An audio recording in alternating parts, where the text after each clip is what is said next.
नमस्ते। मैं हूँ तत्परा अहोरात्रा। मेरे पिता अहोरात्रा की गगनगोचरी वसुंधरा के शोध से आज आपके साथ जानकारी बांट रही हूँ। आधुनिक विज्ञान के वजह से हम आज मात्र अपनी उंगलियों पर ही धरती का दृश्य देख सकते हैं। गूगल अर्थ को नमन करते हुए हम आगे बढ़ते हैं। दिखाई देने वाला दृश्य है हमारा भूमंडल ग्रिड के साथ।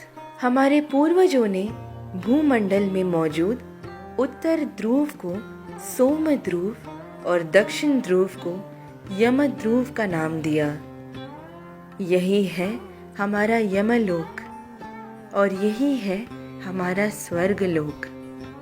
हम इन सुख और दुख के बीच घड़ी के पेंडुलम की तरह झूल रहे हैं। इन सुख और दुख से मुक्त होने को ही हम मुक्ति कहते हैं।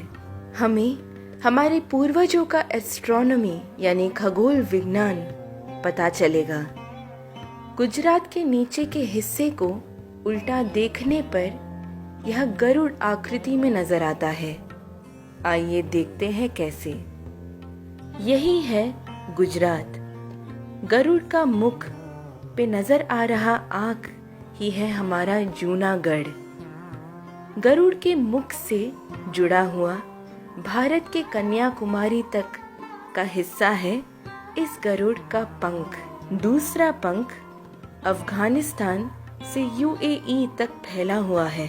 इस गरुड़ के पूंछ के हिस्से में Assam, Myanmar, Bangkok, Hong Kong, Indonesia ये सब आता है।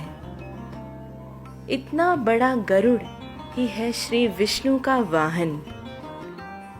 गरुड़ के आँख में बसे हुए भवनाथ क्षेत्र में सबसे ज्यादा लोग शिवरात्रि मनाने के लिए इकट्ठा होते हैं। कहते हैं कि यह क्षेत्र भगवान कृष्ण ने माया के माध्यम से निर्माण किया था। निर्माण करते समय श्री कृष्ण उनके अत्यंत प्रिय मोर के पंख के आकृति में बनाने को कहते हैं। आप देख सकते हैं मोर के पंख के आकृति का जूनागढ़। गरुड़ के सर पे जहाँ ब्रह्मरंध्र सहस्रार चक्र होता है, वहाँ पर हमारा अति सुंदर सोमनाथ देवस्थान है। इसे वल्लभ भाई पटेल जी ने जीर्णोद्धार करके कलश स्थापना किया था। 1000 साल पूर्व गजनी द्वारा नाश किया गया था यह क्षेत्र। 17 बार लूटे जाने पर भी ऐश्वर्यवान रहा सोमनाथ देवस्थान। इस देवस्थान में एक अद्भुत खगोल विज्ञान है। यहाँ पर एक बाण स्तंभ है। बाण स्तंभ में एक बाण की आकृति है जो दक्षिण ध्रुव की तरफ मुड़कर दक्षिण ध्रुव की ओर इशारा कर रही है और इसीलिए इसे बाण स्तंभ का नाम दिया गया है। इसकी विशेषता ये है कि इसका एरो जो दक्षिण की ओर मुड़ा है, उसका अर्थ है कि दक्षिण की ओर से उत्तर की ओर आने पर जो सबसे पहला तीर्थ क्षेत्र मिला वही बना सोमनाथ देवस्थान। आइए दक्षिण की ओर बढ़ते हैं। आप स्वयं ये देखकर आश्चर्यचकित हो जाओगे कि इस रेखा मार्ग में एक द्वीप भी रास्ते में नहीं आता है और ये सीधा दक्षिण ध्रुव को छूता है। आज के ज़माने में जहाँ हमें हमारे बाजू के घर में क्या चल रहा है ये भी नहीं पता, लेकिन गूगल अर्थ की मदद से हम आज आसानी से इतनी दूर लगभग 24,000 किलोमीटर तक देख पा रहे हैं। यही हमारे पूर्वजों के शक्ति का संकेत है। आर्यभट्टा और भास्कराचार्य जी कितने महाज्ञानी थे। इस वजह से ही हमारे सैटेलाइट्स को भी उनका ही नाम दिया गया है। हमारे पूर्वजों का मानना था कि मरने के पश्चात आत्मा पहले यमलोक जाता है, जहाँ निर्णय किया जाता है कि यदि वे स्वर्ग जाएंगे या नरक। इसीलिए हमारे पूर्वज मृत शरीर के सर को दक्षिण की ओर रखकर लेटाते थे। सोमनाथ को मिलना और सोमध्रुव को मिलना एक ही समान है।